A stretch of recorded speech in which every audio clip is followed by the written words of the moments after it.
Lindsay here, the Frugal Crafter, and today we're going to do a very quick and easy watercolor painting. This is perfect for beginners or anybody that just wants a watercolor project that's not going to take too long. So what I'm doing is I got apparently dirty fingers because again smudges all over my card, but we're not gonna worry about that. What do I have I don't know what I have all over my hands. My goodness gracious, I've got Mod Podge all over my hands. I've been working on a big horse Halloween costume. I'll have a video on that in a few days, but yeah, so that would explain these smudges. Well, not really. Mod Podge is clear. I have no idea what is on my finger. Who knows? But we're gonna start painting anyways, because you know, it's just a piece of paper, don't worry about it. I'm gonna start with clear water in a 1-inch flat, and I'm gonna wet my entire paper, and look at that. Some of those smudges are going away. If wonders never cease. Goodness, I got a big wound too. See my thumb wound? I wounded myself cutting duct tape the other day. Oh, I really shouldn't be allowed around sharp objects in the craft room. Alright, we're going to use a little Ultramarine Blue. And I'm just going to pull some out onto my palette. This is just my Cadmium watercolor paints. Nothing too fancy or high end. And I'm going to add some of that up here to the top. This is just a watercolor card size 5x7. Go ahead and make it bigger though. If you want to do a bigger picture, go right ahead. So I'm putting some at the top and some at the bottom because we're going to have a scene with water. And this picture actually comes from the website Paint My Photo. It is a painting by Gina Wood, and I will post a link to it so you can go check it out. I really can't recommend that site enough because there's so many wonderful photographs on there. I'm getting a little bit of Alizarin Crimson. You can use any sort of a cool red here, and that's going to go there in the middle. I'm leaving a little bit of a space because I don't really want it mixing just quite yet. And I'm going to pull it into the water area as well. I'm going a little light here, but you want to be careful. You don't go too light because because it's going to lighten up on you. That's kind of what watercolor wants to do. I'm making a big horse costume. I'm kind of excited. My daughter wanted to be a horse, so that's what we're working on. I got this Cadmium Yellow, so it's kind of like a warm yellow. You can use gamboge if you don't have cadmium, and that's going right in the center here. I do want it a little bit darker because my paper's wet, and as it dries it's going to get lighter. And I'm pulling some of that down into what's going to be my water area. And it's okay if it mixes with some red and gets a little orangey. That's absolutely fine. Alright, now I think I will kind of give it a little bit of an orangeness to the sky while it's still wet, and it's going to blend. Alright, like here. Had to take a little painting time. Sometimes when I'm in the middle of a project that takes a long time, like my horse costumes, I've been working on it for a couple days already. That's a long time for me. I'm getting a little burnout, so it's like, okay, I've gotta do something else. Gotta paint something. I'm here mixing a little bit of the ultramarine and my crimson together, making a little bit of purple. I want to get kind of like a purple cloud in there. I needed a little more blue. I like to use a big brush when I'm starting out because it keeps me loose. Keeps me from getting too bogged down and worried about the details.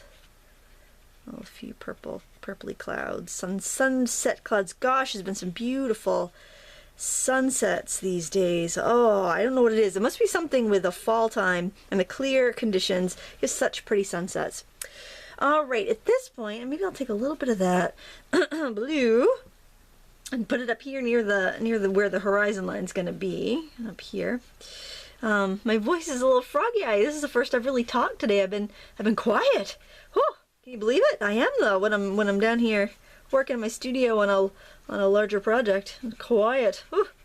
I gotta make up for that, guys. You might want to just hit that little mute button there. Now, okay. Now I'm gonna dry this with my hair dryer or heat tool, whatever you have, or just leave it alone for 10 minutes, and we'll be back and finish it up. See, I told you it was gonna be easy.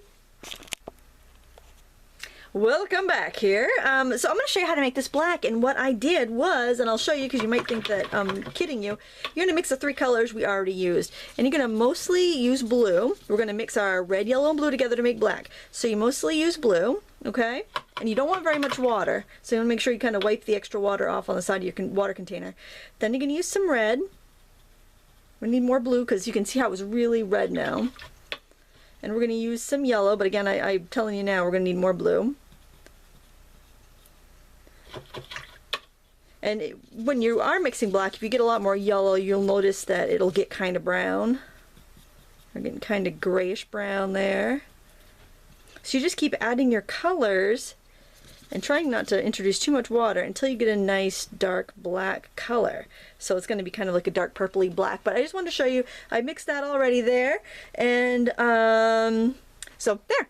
I want you to try that. I want you to practice it. It's only 3 colors in this painting. If you do get frustrated, you could go ahead and use some Payne's Gray, but I just wanted you to kind of have that information. But look how nice and dark it looks there. And it's going to match because it's colors we've already used. So what I'm doing is I'm just kind of roughing in this kind of like a little land area here, kind of like a little island. Just kind of dabbing it in. I also want something up here over at the horizon line, but I want it lighter, so I'm going to go in this, wow, I can't talk. Going into this lighter puddle over there, adding a little more water, and I'm just going to pull it straight across. I got to tip it up to myself a little bit because I can't really see. And it's flat down like that as well. Well, there we go. Just pull that across in the background. You know, I think I might blot that off a little bit because my paper towels are all the way across the room. Alright, we're just going to leave it because I don't want to go across the room and get them. So, there we go. It'll dry light enough, I'm pretty sure. And we'll want our little credit card scraper, which, heavens to Betsy, I can't seem to find that either. I know I got one back here. Anybody still there? Probably not. So I'm going to use my little credit card scraper here to pull some tree branches and stuff out of this area of ill-defined mass.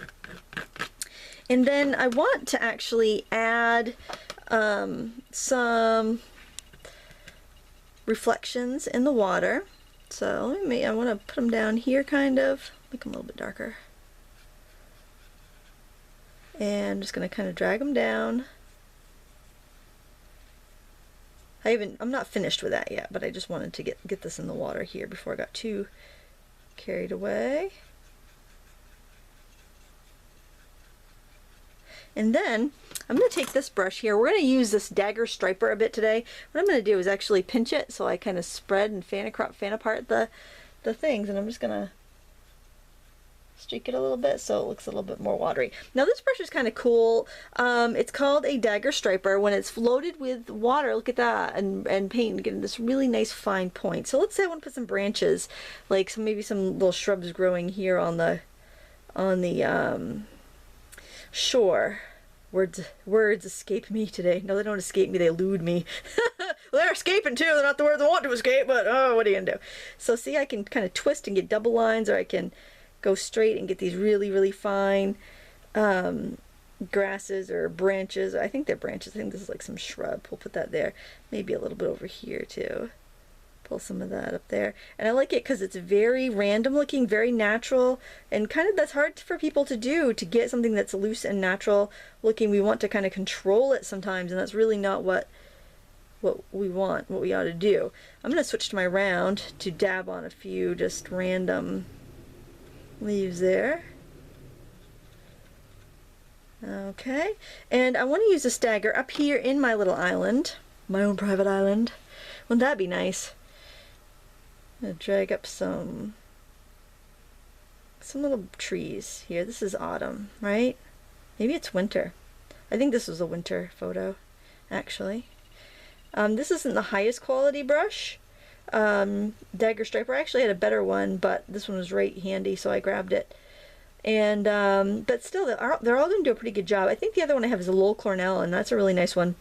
It's quite popular with, well, it was always popular with marine artists, but it's popular with decorative painters too. And I have found that brushes that are marketed for decorative painters are usually pretty good, and they're usually less expensive than the ones like marketed for watercolorists, and they often work just as well. So if you want to, you know, expect to pay a couple bucks at least, but still, it's not going to be as much as what we normally are used to paying. I'm just pulling into that. See how we get that wet paint there? I'm just kind of pulling in a few little strokes, and I'm letting that just kind of blend out in the water, but I'm kind of pulling it out beyond.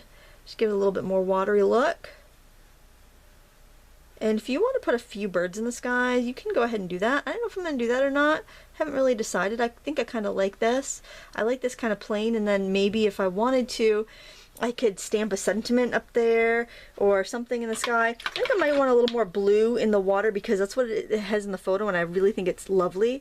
So what I'm doing is I'm taking that paint, the Ultramarine Blue, and just letting it get in the brush, but I'm kind of like dispersing it a little bit. I don't want it really wet. I want my bristles to kind of splay apart there a little bit. And I just want to put in some, just maybe little shimmers in the water with that. You can do a little with the pink if you want to as well. I think I'll do that.